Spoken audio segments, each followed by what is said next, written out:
Hello student, हमारे YouTube channel excellent exam में मैं विवेक आपका फिर से स्वागत करता हूं। दोस्तों आज हम लेकर आ चुके हैं कक्षा 12 समान हिंदी का। ये आप देख सकते हैं 2022 का ये पेपर है। सेट संख्या है 302, डीपी है।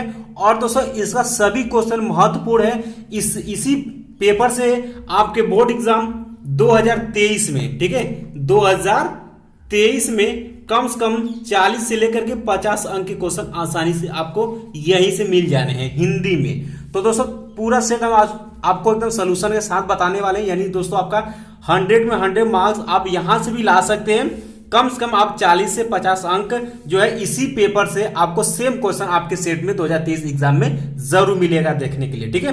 तो दोस्तों क्लास शुरू करने से पहले एक बार आप सभी बच्चे क्लास को लाइक कर दीजिएगा और अपने दोस्तों में सभी स्टूडेंट ज्यादा से ज्यादा संख्या में आप लोग शेयर कर दीजिएगा।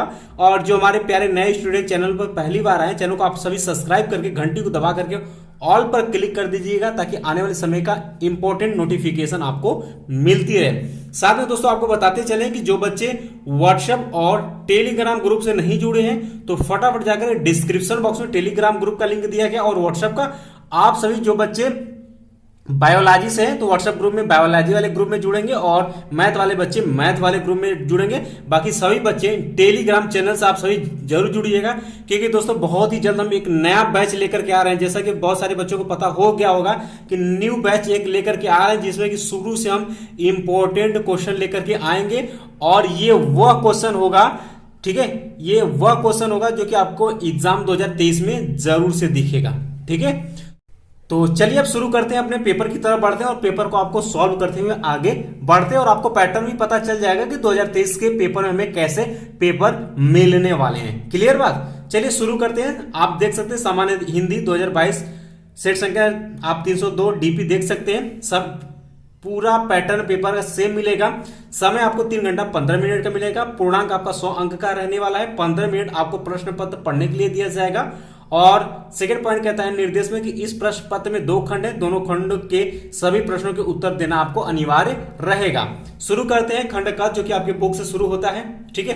और ये पहला क्वेश्चन जो होगा वो हिंदी गद्य साहित्य के विकास से आपसे क्वेश्चन पूछा जाएगा, ठीक है। हिंदी गद्य साहित्य के विकास से आपसे क्वेश्चन पूछा जाएगा, बहुविकल्पी रहेगा। चलिए शुरू करते हैं। क्वेश्चन नंबर फर्स्ट में है, क्या कहता है कि डिप्टी कलेक्टरी के लेखक है। 4 ऑप्शन आपको दिया रहेगा, ठीक है, 4 ऑप्शन आपको दिया रहेगा। तो राइट आंसर आपका क्या हो जाएगा, डिप्टी कलेक्टरी के लेखक है वासुदेव शरण अग्रवाल, अमरकांत या फिर दोस्तों प्रोफेसर जी सुंदर रेड्डी, डॉक्टर हजारी प्रसाद द्विवेदी। इसका राइट आंसर आपका सेकंड ऑप्शन करेक्ट हो जाएगा, अमरकांत, ठीक है। इसके बाद दोस्तों ख है हमारा कि भारत की एकता के रचनाकार हैं। तो इसका चौथा ऑप्शन आपका करेक्ट हो जाएगा, वासुदेव शरण अग्रवाल। भारत की एकता की जो रचनाकार है वासुदेव शरण अग्रवाल, चौथा ऑप्शन आपका करेक्ट हो जाएगा। ग है आपसे कि निम्नलिखित में से हजारी प्रसाद द्विवेदी की रचना है। तो हजारी प्रसाद द्विवेदी की रचना इसमें पूछा हुआ है कि कल्प वृक्ष है, पूर्वोदय है, कल्पलता है और अंत में। तो दोस्तों आपका कौन सा ऑप्शन सही हो जाएगा, आपका तीसरा कल्पलता आपका राइट आंसर हो जाएगा। घ की तरफ बढ़ते कि निम्नलिखित में से प्रोफेसर जी सुंदर रेड्डी की रचना है, ठीक है। निम्नलिखित में से प्रोफेसर जी सुंदर रेड्डी की रचना मेरे विचार साहित्य और समाज, लैंग्वेज प्रॉब्लम इन इंडिया, धरती के फूल। तो प्रोफेसर जी सुंदर रेड्डी की जो रचना है वो आपका language problem in India right answer हो जाएगा। आप लोग नोट करते चलिए, याद करते चलिए, ये क्वेश्चन आपसे रिपीट कर सकता है एग्जाम में। अंग है आपका कि आरोहण प्रमुख स्वामी जी के साथ मेरा आध्यात्मिक सफर। इस पुस्तक के लेखक हैं तो डॉक्टर एपीजे अब्दुल कलाम जो है वो आपका राइट आंसर हो जाएगा, ठीक है। इसके बाद दोस्तों आपका शुरू हो जाएगा क्वेश्चन नंबर 2, ठीक है। यहां आप देख सकते हैं क्वेश्चन नंबर 2। और ये दोस्तों क्वेश्चन नंबर जो दूसरा रहेगा ये आपके हिंदी पद्य साहित्य के विकास से रहेगा और इसमें भी आपको 5 क्वेश्चन बहुविकल्पी पूछे जाएंगे। पहला आपका क्या है कि निम्नलिखित में से अयोध्या सिंह उपाध्याय अरियोद द्वारा लिखित महाकाव्य रचना पूछा है। तो उनका महाकाव्य जो रचना वो वैदेही वनवास राइट आंसर होगा। ख है हमारा निम्नलिखित में से मैथिली शरण गुप्त की रचना है। तो दोस्तों आपका पहला ऑप्शन सही हो जाएगा, सिद्धराज। गाय के अज्ञेय जी द्वारा या अज्ञेय जी को निम्नलिखित में से किस काव्य कृति पर ज्ञानपीठ पुरस्कार मिला था। वेरी इंपॉर्टेंट क्वेश्चन है, कई बार पूछा हुआ है। तो कितनी नावों में कितनी बार पर उनको मिला था ज्ञानपीठ पुरस्कार, कितनी नावों में कितनी बार इस पर अज्ञेय जी को पुरस्कार, यहां पर ज्ञानपीठ पुरस्कार मिला था, ठीक है, याद रखिएगा। घ है निम्नलिखित में से दिनकर की रचना आपसे पूछा है, तो सेकंड ऑप्शन करेक्ट हो जाएगा। परशुराम की प्रतीक्षा जो है वो दिनकर की रचना है। ठीक है, इसके बाद दोस्तों अंग की तरफ बढ़ते हैं। अंग है हमारा हिमालय निम्नलिखित में से किसी काव्य कृति है। तो दोस्तों एक थोड़ा सा यहाँ पर ट्रिक लगाना चाहिए, जैसे हिमालय पर्वत इस टाइप का अगर नाम आते हैं तो ज्यादातर जो रचनाएं हैं वो महादेवी वर्मा जी की होती हैं। तो आपका तीसरा ऑप्शन क्या हो जाएगा, करेक्ट सही हो जाएगा।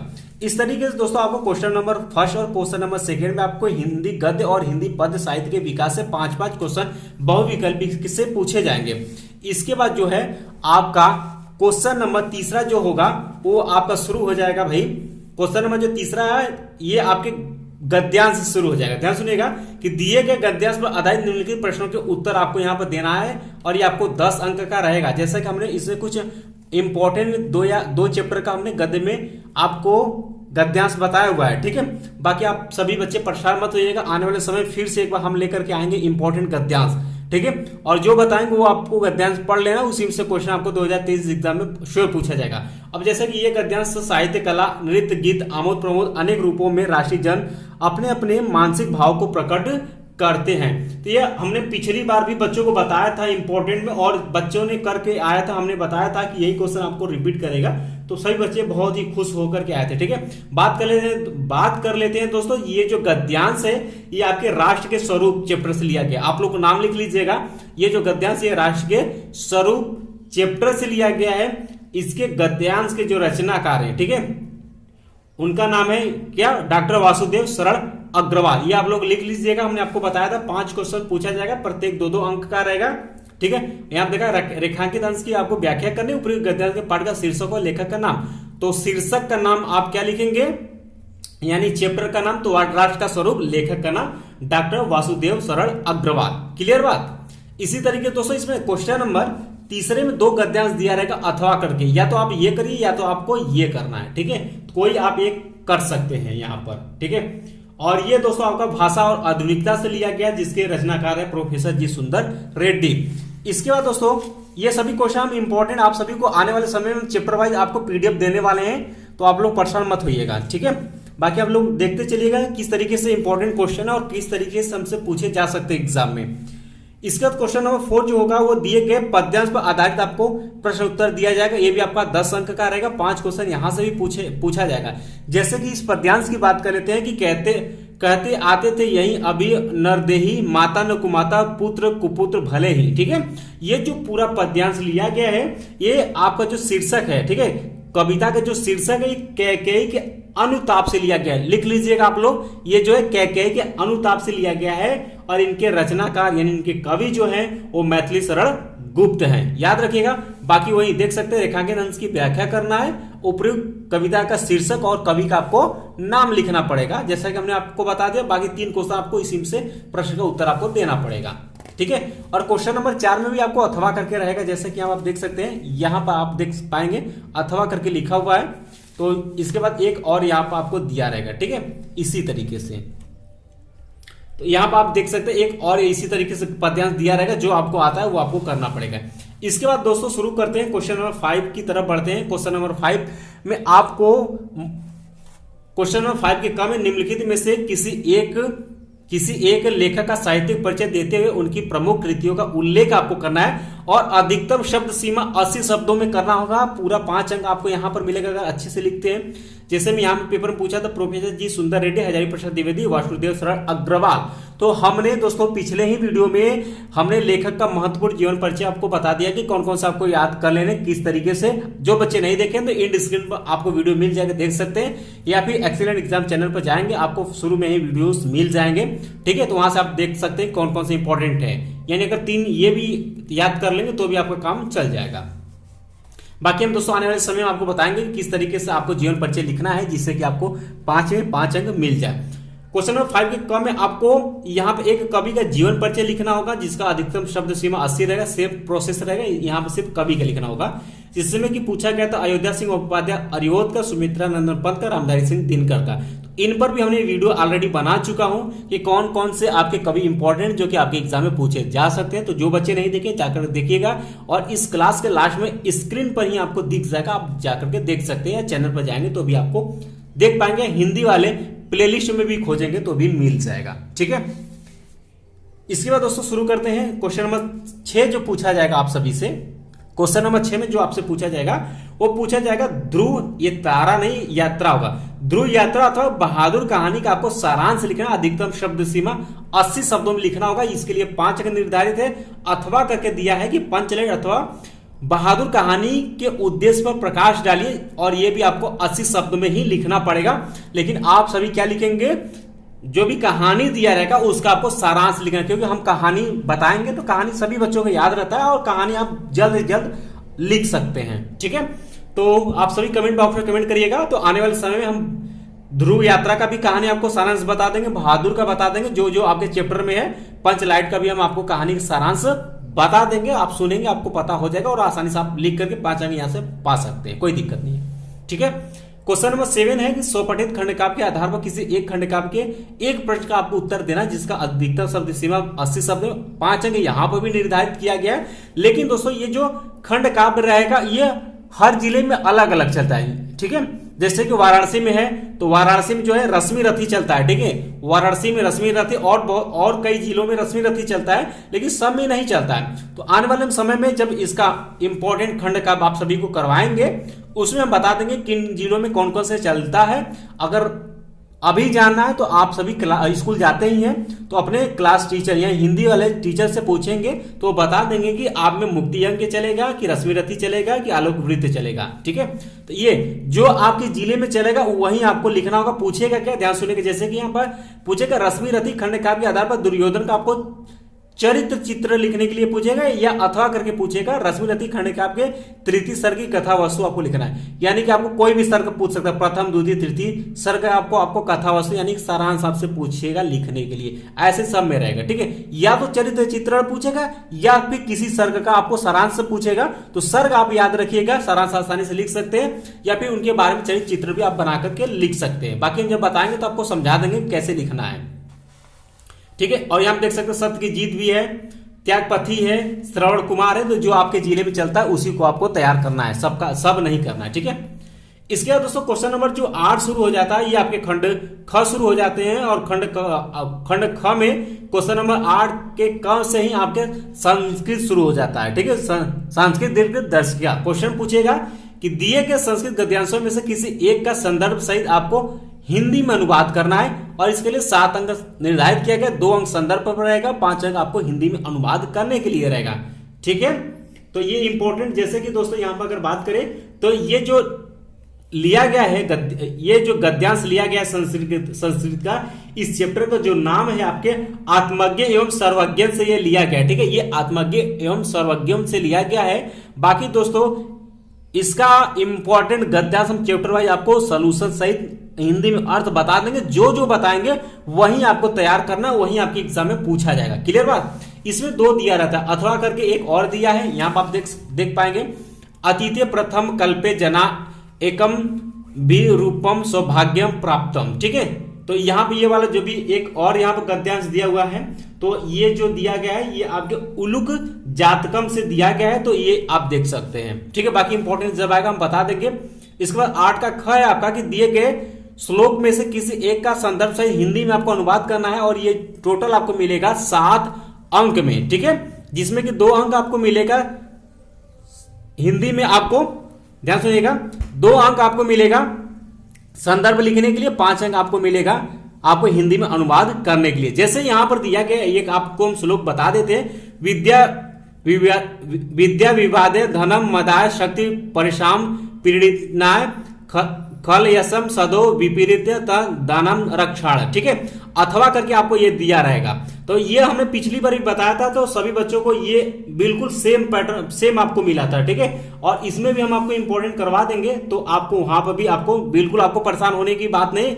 इसमें जितने इंपॉर्टेंट बताएंगे वही आपको पढ़ करके जाना, आने वाले समय आपको सब कुछ हम अच्छे से बता देंगे। ठीक है, बाकी दोस्तों अथवा करके ये जो दिया गया है श्लोक, ये आपके महामना मालवी से दिया गया है, और इसमें महामना मालवी में एक ही श्लोक दिया गया है, और ये आपको एग्जाम में पूछा भी गया है। ठीक है, इसके बाद दोस्तों बात करते हैं क्वेश्चन नंबर 9 की तरफ बढ़ते हैं कि निम्नलिखित मुहावरा और लोकोक्तियों में से किसी एक का अर्थ लिखकर अपने वाक्य में आपको प्रयोग करना है, और इसके लिए आपको 2 अंक निर्धारित किया गया है। ठीक है, तो यहां पर अगर पाएंगे तो आपको 4 दिया है, इसमें से आपको 2 करना पड़ेगा। जैसे कि यहां पर दिया है कि अपने पैर पर खड़े होना, ठीक है, अपने पैर पर खड़े होना, यानी कि इसका अर्थ क्या हो जाएगा, कामयाब होना। बाकी वाक्य प्रयोग आप कर सकते हैं। मक्खन लगाना यानी दोस्तों आपको क्या लिखेंगे, चापलूसी करना। पिया चाहे सोई सुहागिन, आप हमें कमेंट बॉक्स में इसका अर्थ लिखिए क्या होगा। गए आपके कि सावन हरे न भादो सूखे, इसका मतलब है दोस्तों कि हर समय एक समान रहना, ठीक है। इसके बाद दोस्तों क्वेश्चन नंबर 10 की तरफ बढ़ते हैं। क्वेश्चन नंबर 10 का क्या है कि निम्नलिखित शब्दों में के संधि विच्छेद के सही विकल्प को आपको चयन करना है। यहां पर पहला कि अंतरात्मा का संधि विच्छेद क्या होगा, सब करेक्ट हो जाएगा, अंतर्धन आत्मा हो जाएगा, एक अंक आपका यहां से हो जाता है। इसके बाद दोस्तों सेकेंड है आपका कि नरेंद्र का संधि विच्छेद क्या होगा, तो आपका ब करेक्ट हो जाएगा, नरधन इंद्र। तीसरा पवित्रम का सही संधि विच्छेद पौधन इत्रम हो जाएगा। इसका दोस्तों ख की तरफ बढ़ते हैं। 10 के ख में कि दिए गए निम्नलिखित शब्दों में विभक्ति और वचन के अनुसार आपको सही विकल्प चयन करना, एक अंक का है। पहला आत्माना शब्द में विभक्ति और वचन आपको बताना, ग आपका सही हो जाएगा, तृतीय विभक्ति एक वचन हो जाएगा। बाकी इसको हम बताएंगे इंपॉर्टेंट कौन कौन से पूछे जाएंगे। सेकेंड है नामनी शब्द में विभक्ति और वचन बतानी, द आपका करेक्ट हो जाए, सप्तमी विभक्ति एक वचन होता है। इसके बाद दोस्तों आप क्वेश्चन नंबर 11 की क्या की तरफ बढ़ेंगे कि निम्नलिखित शब्द युग्मों का सही अर्थ चयन करके आपको लिखना है। अभय उभय का, तो इसका सही हो जाएगा निडर और दोनों। अभय माने निडर होता है, ठीक है, या निर्भीक हो जाएगा, और उभय मीन्स क्या हो जाएगा, दोनों हो जाएगा, ठीक है। इसका दोस्तों अंश है और अंशु है। अंश मीन्स होता है एक भाग होता है, ठीक है, और एक अंशु मीन्स होता है सूर्य, यानी आपका और सही हो जाएगा। ख की तरफ बढ़ते हैं कि निम्नलिखित शब्दों में से किसी एक शब्द के दो अर्थ आपको लिखना है। जैसे दोस्तों यहां में काल आ गया, ठीक है, तो काल का क्या लिखेंगे, तो काल तो आपको काल के बारे में आप जानते क्या क्या। काल एक क्या होता है आपका समय होता है, एक आपका होता है यमराज होता है। दो लिखना है तो एक आप लिख सकते हैं यमराज आप लिख सकते हैं, एक आप लिख सकते हैं मृत्यु भी यहां पर लिख सकते हैं। इसका दोस्तों चपला, चपला आप जानते हैं चपला किसका, इसका क्या क्या नाम हो जाएगा, लक्ष्मी बिजली चंचल स्त्री। चपला के में दो लिखना, आप तुमने 4 बताया। नाग में आपका क्या होता है, सर्फ, हाथी, नागेश्वर, और नाग जो होता है उसको हम नाम भी बोलते हैं, यानी नाम भी होता है। ये 4 में इसमें भी बता दिया। दोस्तों अगर जो व्याकरण जो बच्चे सही सही करके आते हैं उसका हिंदी में 90 या उसके ऊपर स्कोर आसानी से चला जाता है, तो ये आपको अच्छे से मजबूत बनाकर रखना है। गए आपके निम्नलिखित वाक्यांशों के लिए एक शब्द का चयन करके आपको लिखना है यहाँ पर कि जिसकी गणना न की जा सके उसको क्या बोलते हैं, अगणनीय, ठीक है। जंगल की अग्नि उसको बोलते हैं दावाग्नि, यानी सब आपका करेक्ट हो जाएगा। याद रखिएगा ये वेरी इंपॉर्टेंट है। जंगल की अग्नि ये 2022 में बहुत सारे बच्चे गलत करके आए थे, ठीक है। जंगल की अग्नि दावाग्नि इसका राइट आंसर हो जाएगा। इसके बाद दोस्तों आपके घर की तरफ बढ़ते हैं। निम्नलिखित में से किन्हीं 2 वाक्यों को आपको शुद्ध करके लिखना है, तो ये 4 दिया रहेगा, या इसको आप शुद्ध करके लिख सकते हैं। 2 अंक यहाँ पर निर्धारित किया गया, एक अंक 4 में से 2 ही करना है। अब क्वेश्चन नंबर 12 की क की तरफ बढ़ते हैं। यहाँ पर आपसे पूछेगा रस यानी वीर अथवा हास्य रस का लक्षण और उदाहरण आपको लिखना है। आने वाले समय में दोस्तों हम आपको इंपॉर्टेंट वीर रस, हास्य, जो भी रस इंपॉर्टेंट आपके एग्जाम में पूछे जा सकते हैं उसको हम आपको करा देंगे। आपको उसको परिभाषा याद कर लीजिएगा, साथ में आप उसको उदाहरण लिख कर याद रखिएगा, ये पूछा जाएगा, श्योर रहेगा। 2 अंक यहाँ पर है। अलंकार भी आपको इंपॉर्टेंट बता देंगे, यहाँ पर अनुप्रास और उपमा पूछा है, लक्षण उदाहरण आपको बताने 2 अंक यहाँ पर है। आने वाले समय में ये भी हम आपको करवा देंगे। आपसे दोस्तों दोहा अथवा चौपाई यानी दोस्तों छंद आपसे पूछा है, छंद का लक्षण उदाहरण आपको बताने 2 अंक यहाँ पर। तो ध्यान सुनिएगा, छंद, अलंकार और रस तीनों हम करवा देंगे धीरे धीरे एक क्लास में, और जो बताएंगे उसको आपको अच्छे से लिख करके तैयार कर लेना है और वही पेपर में आएगा, ठीक है। तो 6 अंक आपको आसानी से यहां से तैयार हो जाएंगे। इसके बाद क्वेश्चन नंबर 13 की तरफ बढ़ते हैं कि अब क्वेश्चन नंबर जो 13 है ये आपसे क्या पूछेगा, आवेदन पत्र लिखने के लिए पूछेगा। किसी विद्यालय के प्रबंधक के नाम प्रवक्ता पद पर अपनी नियुक्ति हेतु एक आवेदन पत्र आपको लिखना होगा। या तो आप ये लिख सकते हैं 6 अंक का रहेगा, अथवा करके दिया हुआ है कि होजरी की दुकान खोलने के लिए किसी बैंक के शाखा प्रबंधक को एक आवेदन पत्र लिखना है जिसमें ऋण की मांग की गई हो। तो आप चाहे तो ये लिख सकते हैं, आप चाहे तो ये लिख सकते हैं, दोनों में से किसी एक को करना होगा। बाकी आने वाले समय में हमको बता देंगे कि कैसे आपको आवेदन पत्र लिखना होता है, या फिर ऋण मांगने के लिए हम कैसे आवेदन पत्र लिख सकते हैं, दोनों विधियां हम बता देंगे। इसके बाद दोस्तों आपकी हिंदी के पेपर में लास्ट क्वेश्चन आपका यहां पर आ जाता है कि निम्नलिखित विषयों में से किसी एक पर अपनी भाषा शैली में निबंध लिखिए। तो दोस्तों इस पर भी हमने एक वीडियो ऑलरेडी बना चुका हूं कि कौन कौन से आपके इंपॉर्टेंट निबंध है। अगर जो बच्चे नहीं देखे तो जाकर के देखिएगा, आपको एंड स्क्रीन पर भी दिख जाएगा, या फिर दोस्तों आप वो हिंदी वाले प्लेलिस्ट में भी जाएंगे, वहां पर भी आप पा सकते हैं। बाकी आने वाले समय भी इस पर हम इंपॉर्टेंट बता देंगे, और निबंध हम कैसे लिखेंगे इस पर भी हम आपको बता देंगे। ठीक है, जैसे कि यहाँ पर आपको 5 दिया रहेगा, एक करना जैसे भ्रष्टाचार, समस्या और समाधान, वन संपदा और उसकी उपयोगिता, दहेज प्रथा अतीत और वर्तमान, भारत में आतंकवाद कारण और निवारण, जनसंख्या नियंत्रण में परिवार नियोजन का महत्व। इसमें से किसी एक पर आपको निबंध लिखना, रट्टा नहीं मारना, ये होता है। आप इसके बारे में आप पढ़ लीजिएगा और अपना विचार इसमें प्रकट करिएगा। ठीक है, तो इस तरीके से दोस्तों आपका पूरी तरीके से आपका हिंदी का जो पेपर है वो समाप्त हो जाता है। और इतना अगर पेपर आप सभी तैयार कर लेते हैं तो भी आपका इसी पेपर से आपके कम से कम 50 अंक के क्वेश्चन आपको 2023 वाले पेपर में देखने के लिए मिलेगा। ठीक है, बाकी आने वाले समय में हम हिंदी का चैप्टर वाइज जो है आपको इंपॉर्टेंट सब कुछ बता देंगे और पीडीएफ ऑलरेडी आपको प्रोवाइड करा देंगे। ठीक है, बाकी इसी तरीके से सभी सब्जेक्ट हम आपको बता देंगे। फिर भी आपको कोई भी समस्या होती है तो आप हमें जरूर कमेंट बॉक्स में कमेंट कर सकते हैं। तो दोस्तों चलते चलते अभी तक जो बच्चे क्लास को लाइक नहीं किए लाइक कर दीजिएगा, और आप सभी जो है बच्चे अपने स्कूल में अपने फ्रेंड में इस वीडियो को आप लोग शेयर कर दीजिएगा। जो बच्चे पहली बार चैनल पर जुड़ चुके हैं, चैनल को आप लोग सब्सक्राइब करके घंटी को दबा करके ऑल पर क्लिक कर दीजिएगा। बाकी मिलते हैं दोस्तों नेक्स्ट क्लास में, तब तक के लिए जय हिंद जय भारत।